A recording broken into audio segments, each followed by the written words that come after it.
¿Sabías que el poema de Beowulf y el tesoro de Suttung-Hoo reflejan la transición del paganismo germánico al cristianismo en la Inglaterra anglosajona? Como contexto histórico y tiempo cronológico, nos vamos a transportar a los años en los que el Imperio Romano de Occidente cae. La Bretaña romana sería ocupada por los anglos, sajones y yutos, pasando de ser una fuerza militar, casi mercenaria, hasta convertirse en migrantes, trayendo a sus mujeres, niños y familias enteras a Britania. A su llegada se darían dos batallas importantes.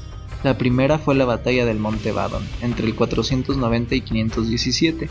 La otra fue la batalla de Dirham, en el 577.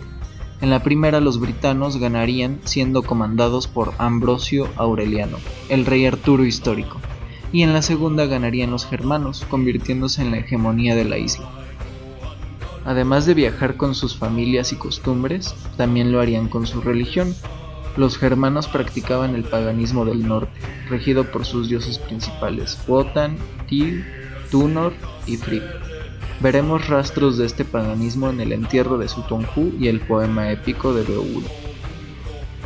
Sobre el autor original del poema se manejan diferentes hipótesis. Quizá la más fidedigna es la que habla sobre un escaldo pagano, debido a que el poema maneja numerosos motivos a las costumbres, religión, ética. Lo más probable es que la versión que llegó a nuestros ojos es la de un copista cristiano, dado que aparecen motivos de esta religión monoteísta a lo largo del poema. Incluso los personajes que aparecen en el texto tienen una mezcla de costumbres, referencias paganas y cristianas. ¿Suena pagano? Lo es, pero también está lleno de referencias cristianas. En Beowulf, el héroe, si bien conserva mucho de la ética moral y costumbres germánicas, aparece como un paladín o campeón típico del cristianismo. Irónicamente, Beowulf es quizá el personaje menos cristiano del poema. Se refiere a Dios como su guía protector de manera superficial, a diferencia de la estima mostrada por los dioses germanos. No es de extrañar que el copista conservara muchas de las ideas y comportamientos de los germanos, comportamientos que le ayudarían a resaltar aspectos de los cuales el cristianismo no destaca.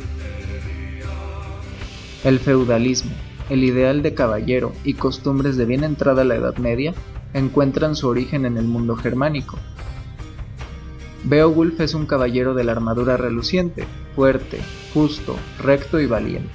Acude en ayuda del rey cristiano Hrothgar, acosado por una criatura maligna llamada Grendel.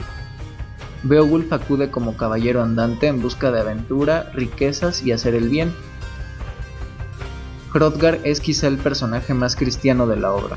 Se refiere numerosas veces a Dios enunciando su nombre con enorme sumisión y reconocimiento a su grandeza, lo cual nos demuestra de nueva cuenta la pluma del copista para agregar pasajes al poema original. Quizá Hrothgar era el típico rey escandinavo aquejado por alguna criatura de la mitología germano-escandinava. En el poema de Beowulf, a diferencia de otros poemas de origen germánico, están ausentes los dioses, quienes son el hilo conductor de la trama y los guías del héroe.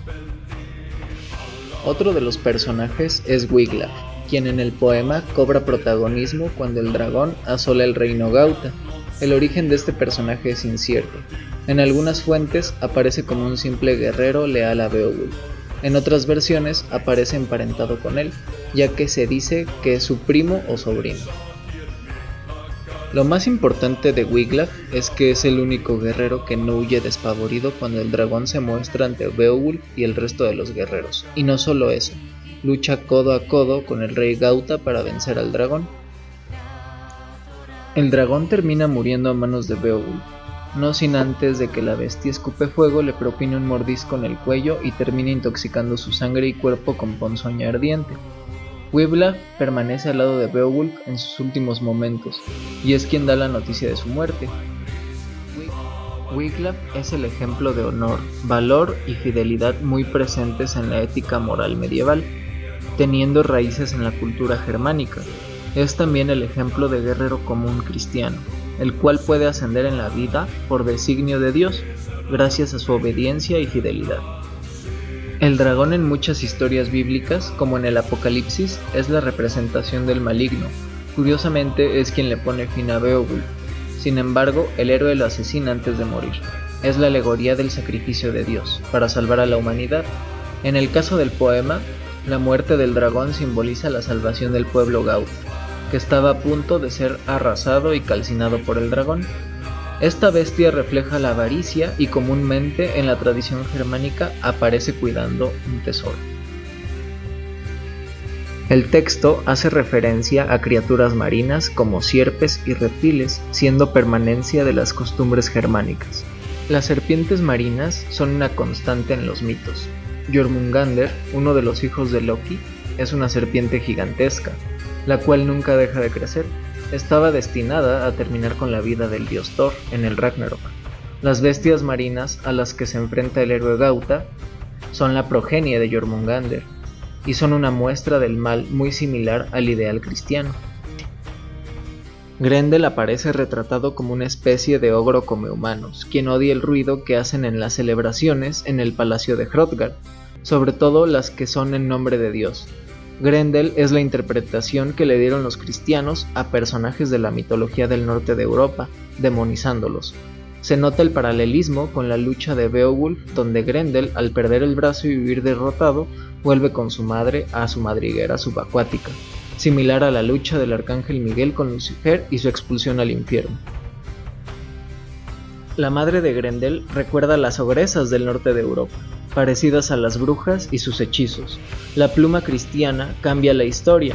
El descenso subacuático a la guarida recuerda el viaje de Dios al infierno, así como lo hizo el propio Beowulf.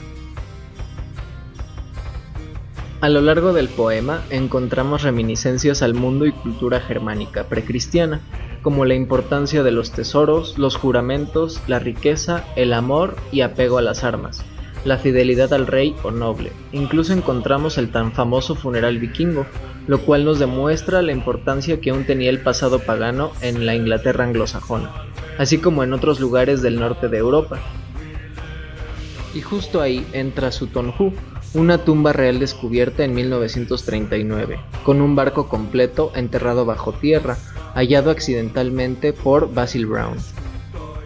Sutton Hoo se ubica al este de Inglaterra, de donde era oriundo Redvaldo y toda su estirpe. El tesoro muestra numerosos artículos paganos, con motivos germánicos, cristianos y de Oriente Medio, por lo cual refuerza más la teoría de esa transición entre el paganismo germánico y el cristianismo. El objeto más famoso del tesoro es el yelmo. Por la riqueza que ostenta pudo ser una especie de yelmo corona, es decir, un símbolo regio y que probablemente solo se usó ceremonialmente. Sin embargo, podía servir como casco en batalla sin problema.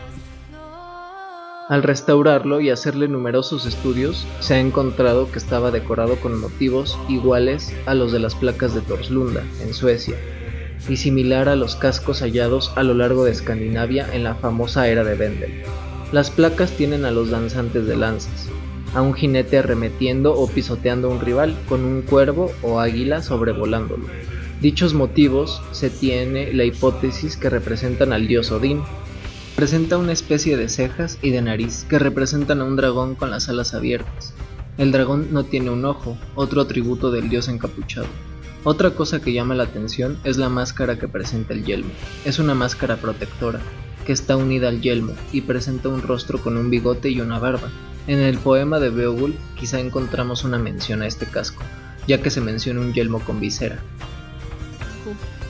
Los discos de bronce muestran más del pasado germánico. Servían como adorno de una bolsa de cuero y de nuevo encontramos un motivo común con Escandinavia.